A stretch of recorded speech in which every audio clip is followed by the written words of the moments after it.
प्यारे बच्चों, आपका एक बार फिर से स्वागत है आपके अपने चैनल राज क्लासेस फतेहपुर में। मैं हूं राजू सैनी, व्याख्याता गणित। आज आपके लिए लेके आया हूं एक नया टॉपिक 3D या त्रिविम निर्देशांक ज्यामिति। इससे पहले हम 10th में भी इसके बारे में थोड़ा बहुत पढ़ चुके हैं। आज हम 3D के बारे में पढ़ेंगे, क्या 3D होती है, कैसे कैसे वो काम करती है।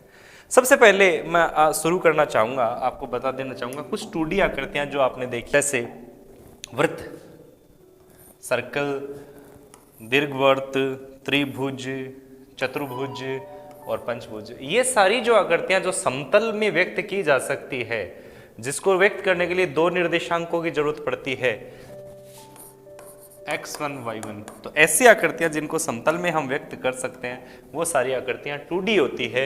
यहाँ हम बता सकते हैं ये 2D आकृतियां हैं जिसको समतल में आराम से व्यक्त किया जा सकता है। सर्कल है जैसे आराम से बनाया जा सकता है, दीर्घवृत्त बनाया जा सकता है, पंचभुज, चतुर्भुज, इसी के अलावा जैसे परवलय बनाया जा सकता है। तो और भी आकृतियां जिनको समतल में बनाया जा सकता है वे सारी आकृतियां क्या होती है 2D, जिसको व्यक्त करने के लिए निर्देशांक में दो बिंदु की जरूरत होती है, x और y, या यूं कहें इसको दो अक्षों की जरूरत पड़ती है, x अक्ष और y अक्ष। जैसा कि हम पहले भी हम कर चुके हैं, जब से दिखाया जाता है ये x एक्सिस y एक्स किसी बिंदु x1 y1 तो समतल में दिखाया जा सकता है। ऐसी आकृतियां जो कहलाती है वो 2D आकृतियां कहलाती है। बात करते हैं 3D आकृति की। ऐसी आकृति को जिसको समतल में दिखाया ना, जैसे गोला, बेलन, शंकु, घनाभ, ये आकृतियां हैं जिनको हम एग्जैक्टली समतल में वैसा ही नहीं दिखा सकते जैसा होता है। इसीलिए हम क्या करते हैं, इसके पीछे का जो आंकड़ा उसको डॉटेड दिखाते हैं। जैसे ये पीछे का डॉटेड, ये पीछे का डॉटेड, तो एग्जैक्टली वैसे नहीं दिखाया जा सकता जो एक्चुअल में ये है। जैसे बेलन है तो बेलन को हमने इस तरीके से दिखाया है, लेकिन इसका जो उभरा हुआ भाग है उसको हमने बाहर नहीं दिखा पाए हैं। तो ऐसी स्थिति में हम इसी जो आकृतियां जिसको समतल में नहीं दिखाया जा सकता उसको बोलते हैं 3D, जिसमें अब जैसे 2D में x अक्ष और y अक्ष की जरूरत होती है, तो 3D के अंदर एक तीसरे अक्ष की जरूरत होती है जिसे हम बोलते हैं z अक्ष। तो उसके अंदर आएगा x अक्ष, y अक्ष और z अक्ष। तो इस प्रकार से हम जो 3D को व्यक्त कर सकते हैं। ठीक है, तो आज हम 3D को व्यक्त करने के लिए किस तरीके से व्यक्त किया जा सकता है, उसके बिंदुओं कैसे लिखा जा सकता है, वो सारी बातें करेंगे। हम शेप की बात नहीं करके हम उसके कोऑर्डिनेट्स की बात करेंगे। तो शुरू करते हैं 3D।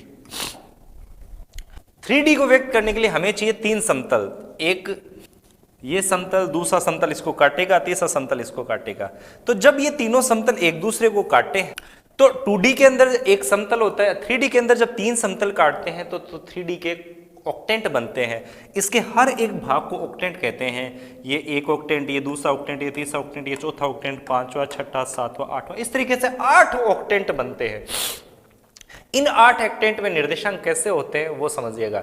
8 ऑक्टेंट कैसे बनते हैं, एक समतल, दूसरा समतल इसको काटता है 4, एक समतल इसको बीच काटता है तो 4 इधर 4 इधर, 8 ऑक्टेंट बनते हैं। इन 8 ऑक्टेंट में जो बिंदु होते हैं वो बिंदु तीन बिंदु के रूप में होते हैं, x, y, z।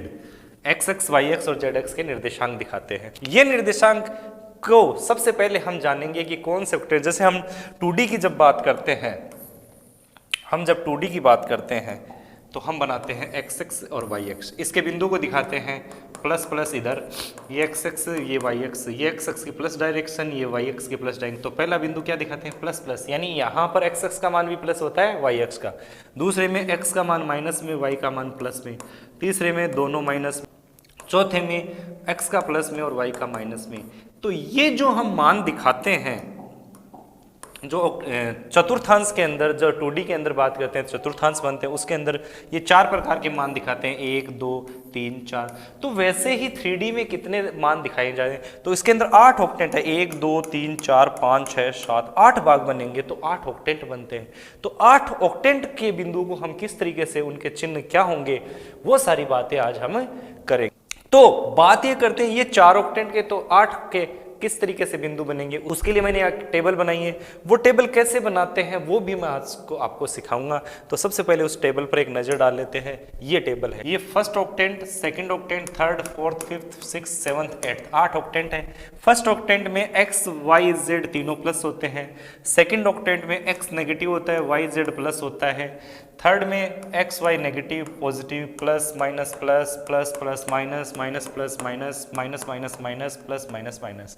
एक बार इसका स्क्रीनशॉट ले लीजिए ये टेबल, जिससे आपको ध्यान में रह जाए कौन से में क्या होता है। अब बात ये आती है क्या इसको रट्टा मारना है? बिल्कुल नहीं रट्टा मारना, आपको बिल्कुल भी नहीं मारना है। तो इसको सीखेंगे कैसे, मैं आज इसको आपको सिखाता हूं कि किस तरीके से इन ऑक्टेंट की जानकारी। तो इसके लिए मैं आपको सबसे पहले 2D में लेके चलता हूं। 2D के अंदर जब हम बिंदु लिखते हैं तो बिंदु किस तरीके से लिखते हैं? पहला जो कोऑर्डिनेट होता है प्लस प्लस, ये आपको आना चाहिए।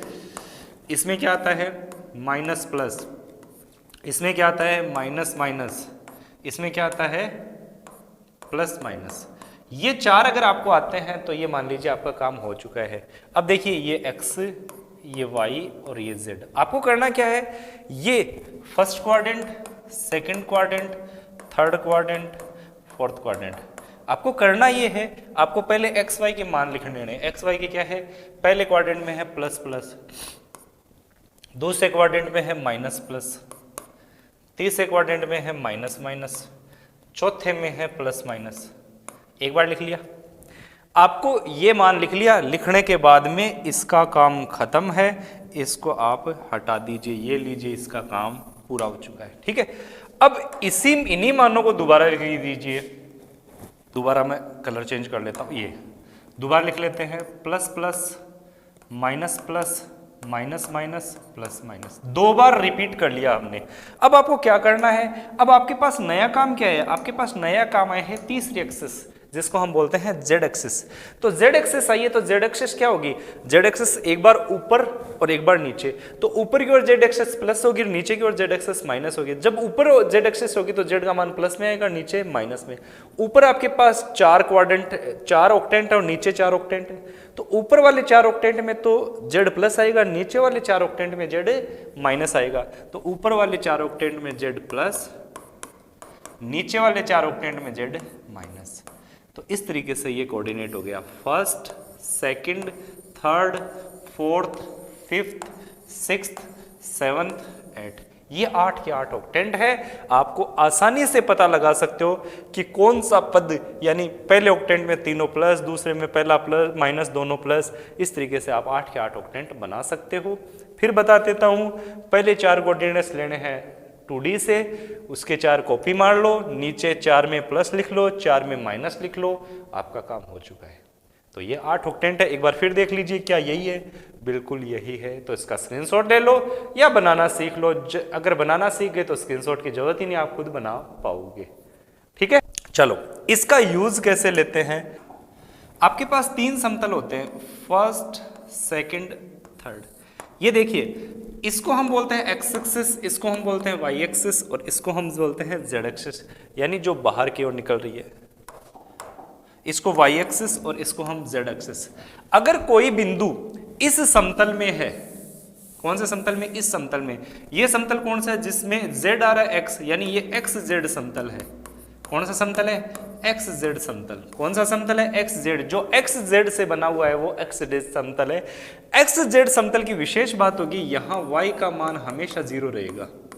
तो इसलिए कोई कहे कि एक्स जेड समतल का समीकरण बताओ, तो आप क्या लिखेंगे? y बराबर 0। तो इसको y बराबर 0 समतल भी कहते हैं। इसी के अलावा अगर एक्स वाई ये समतल की बात करें, ये कौन सा समतल है? एक्स वाई समतल। तो एक्स वाई समतल में क्या रहेगा? z का मान 0। कौन सा समतल है ये? एक्स वाई समतल। तो एक्स वाई समतल में क्या रहेगा? z का मान 0। और तीसरा है वाई जेड समतल, ये रहा वाई जेड समतल। वाई जेड समतल की विशेष बात क्या रहेगी? इसमें x का मान 0 रहेगा। तो ये तीनों समतलों की समीकरण होगी, एक्स जेड समतल y बराबर 0, एक्स वाई समतल z बराबर 0 और जेड वाई समतल या वाई जेड समतल x बराबर 0। इन समतलों की विशेष बात रहेगी। यहाँ पर x का निर्देशांक 0, यहाँ पर y का निर्देशांक 0, यहाँ पर z का मान निर्देशांक 0। फिर कोई कहता है कि इनके अक्षों का समीकरण, जैसे x अक्ष का समीकरण पूछे तो x अक्ष की विशेष बात क्या रहेगी? x अक्ष पर कोई बिंदु लेंगे, वो बिंदु x का मान तो मान लीजिए a आता है, y और z का मान क्या आएगा? 0 0। z अक्ष पर कोई बिंदु लेंगे, z का मान तो कुछ आ जाएगा 0 0 c। y अक्ष पर क्या आएगा? 0 y, जीरो। तो कहने का मतलब जिस एक्स की बात करें, जैसे एक्स एक्स की बात करें तो यहाँ पर कौन कौन से जीरो होंगे, वाई और जेड जीरो, तो वाई बराबर जीरो और जेड बराबर जीरो। कौन से एक्स पर, एक्स एक्स पर। जेड एक्स पर, जेड एक्स की विशेष बात रहेगी, यहाँ एक्स बराबर जीरो वाई बराबर जीरो रहेगा, और वाई एक्स की विशेष बात रहेगी, यहाँ एक्स बराबर जीरो और जेड बराबर जीरो रहेगा। ये निर्देशांकों की स्पेशल बात, और ये एक्स वाई जेड एक्स और एक्स वाई जेड एक्स और वाई जेड समतल के समीकरण आपके सामने हैं। चलिए अब इस पर आधारित कुछ क्वेश्चंस द्वारा समझते हैं कि ये क्या है, कैसे काम करता है, वो सारी बातें।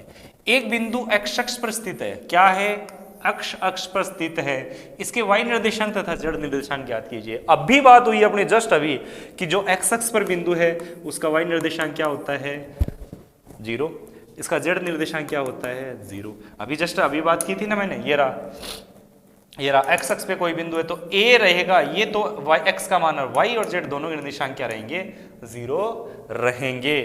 तो इसको हमने काम में लेते हुए पहला क्वेश्चन बहुत ही आसानी से, बहुत ही सिंपल तरीके से हो गया कि इस पर y का मान 0 और z का मान सदैव 0 होता है।